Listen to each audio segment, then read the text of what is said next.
소방에는 인명구조견이 있어서 사람의 소중한 생명을 구하기도 합니다. 오늘은 그 소중한 생명을 구하는 반려동물들의 생명을 우리가 한번 구해보겠습니다. 위험한 상황에 처한 반려동물이 있다면 구해주는 것이 당연한 도리겠죠. 근데 우리가 응급처치 방법을 모른다면 우리는 발만 동동 구를 수밖에 없습니다. 요즘 뉴스를 보시면 재난 현장에서 동물을 구하는 소방관들의 모습이 많이 나오고 있습니다. 기본적인 원리는 사람과 비슷하지만 약간 신체 구조가 다르기 때문에 자세히 알아두는 것도 필요합니다. 오늘은 이 자세한 점들에 대해서 우리 수의사 선생님과 함께 배워보도록 하겠습니다. 선생님, 반갑습니다. 안녕하세요. 네, 선생님 안녕하세요. 네, 선생님, 반려동물한테 발생할 수 있는 응급 상황들 어떤 것들이 있나요? 반려동물도 생명이기 때문에 응급상황은 사람과 크게 다르지 않은데요. 대표적으로 이물질을 삼킨 경우나 그리고 교통사고를 당해 큰 출혈, 골절 등의 사고, 그리고 경련이나 발작, 심정지 등이 있을 수 있겠습니다. 오늘은 이런 다양한 사례들 중에서 특히 재난 현장에서 발생할 수 있는 응급처치에 대해서 한번 배워보도록 하겠습니다. 그런데 사람과는 약간 활력증후라고 하죠. 호흡이나 맥박이 좀 다르다고 들었습니다. 사람과는 조금 다른데요. 정상 체온은 38.5도에서 39.5도, 그리고 맥박은 분당 80에서 120회, 고양이는 180에서 200회 정도 되고요. 호흡수는 분당 18에서 20회 정도 됩니다. 그리고 정상적인 경우에는 목 부분에 피부를 당겼을 때 텐트 모양으로 이렇게 잘 늘어나야 되다가 바로 돌아가야 되는데 응급상황일 때는 그렇지가 않습니다. 선생님, 그럼 제가 오늘 선생님이 알려주시는 대로 한번 같이 배워볼 건데요. 첫 번째로 어떤 거 알려주실 건가요? 우선 심폐소생술 처치법을 배워볼까 합니다. 그러면 오늘은 먼저 의식과 호흡이 없는 상태로 쓰러져 있는 동물들에 대해서 심폐소생술을 하는 법을 한번 배워보도록 하겠습니다. 의식이 없이 쓰러져 있는 아이를 발견할 경우 숨과 맥박이 뛰는지 체크를 해봐야 되겠습니다. 한 손으로는 코와 입 쪽에 손을 대어 숨결을 확인하시고요. 네. 다른 한 손으로는 사타구니 제일 안쪽에 위치한 대퇴동맥을 짚어 맥박을 확인하겠습니다. 맥박과 호흡이 없다라면은 심폐소생술을 실시를 해야겠죠. 심폐소생술을 하는 방법은 우선 심장 마사지와 숨 불어넣기가 있겠습니다.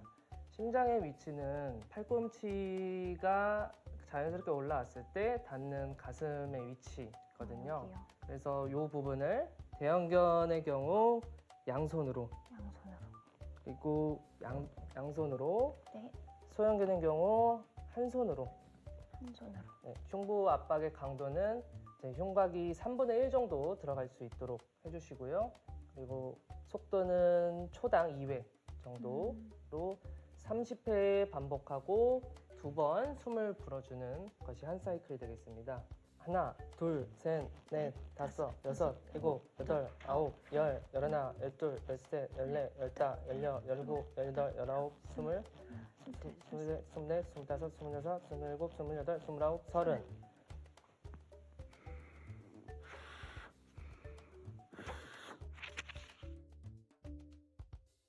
먼저 숨을 인공호흡을 위해 손으로 입을 감싼 채 1초 간격으로 숨을 불어줍니다.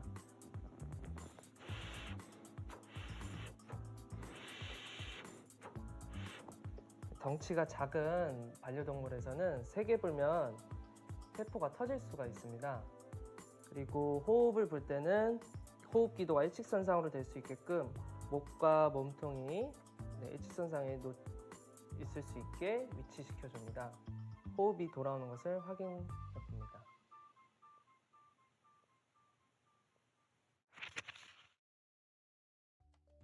반려동물 기도에 이물질이 걸렸을 때 하는 하인리 방법도 배워볼 수 있을까요? 네, 대부분 이물질이 구강이나 식도에 있는 경우가 많습니다.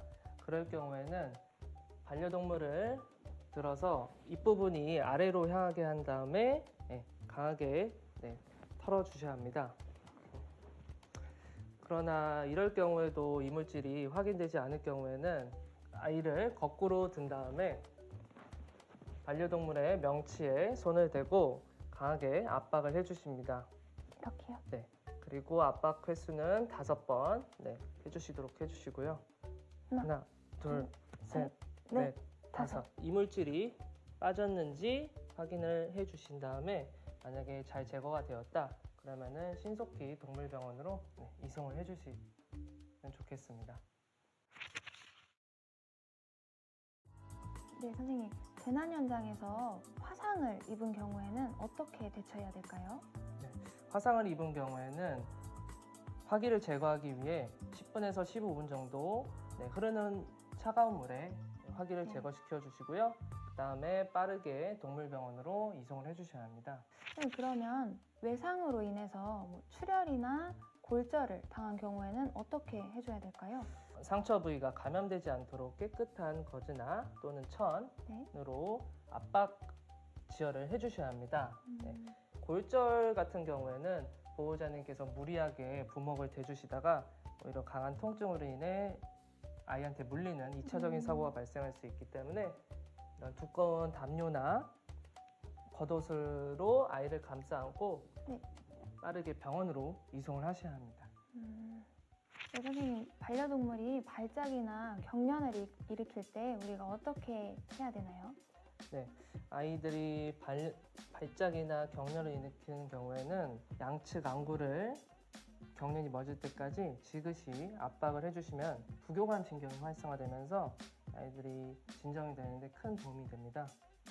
네, 지금까지 이주연 수의사님과 함께 재난 현장에서 우리 반려동물에 대한 응급처치법에 대해서 배워보았습니다. 이제는 재난 현장에서 소중한 사람의 생명뿐만이 아니라 우리 또 다른 가족이죠. 반려동물의 생명까지도 좀 더 관심을 갖고 깊이 내다보는 소방청이 되도록 하겠습니다. 소중한 우리의 가족, 반려동물 여러분 함께 지켜주시기 부탁드리겠습니다. 지금까지 소방청이었습니다. 감사합니다.